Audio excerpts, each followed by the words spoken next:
কাঁচকলা আর মসুর ডাল বেটে বড়া করে তরকারি করব। তো কাঁচকলা সিদ্ধ করে চটকে দিচ্ছি।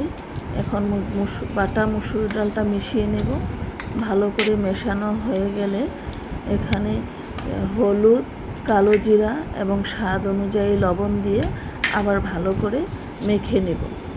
মাখা হয়ে গেলে আমি কড়াইয়ে তেল গরম করে একটা একটা করে বড়া দিয়ে দেব। বড়া দেওয়া হয়ে যাওয়ার পর আমি উল্টে দিব।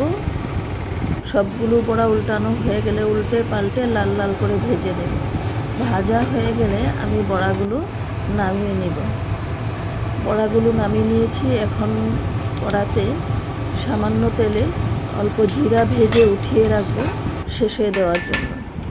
আমি নামিয়ে রেখেছি জিরা ভেজে। এখন কড়াইতে কালো জিরা ফোড়ন দিয়ে এখানে আমি আদা, কাঁচা লঙ্কা এবং হলুদ বাটা দিয়ে নাড়াচাড়া করব কিছুক্ষণ।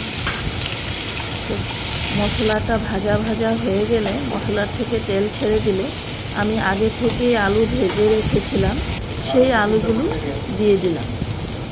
এখন আলু কিছু সময় কষে নেওয়ার পর আমি বেশ কিছুটা জল দিয়ে দিলাম এবং স্বাদ অনুযায়ী লবণ দিয়ে দিয়েছি। আর বেশি করে জল দিয়ে আমি ঢাকা দিয়ে দিচ্ছি, কারণ বড়ায় জল টানবে।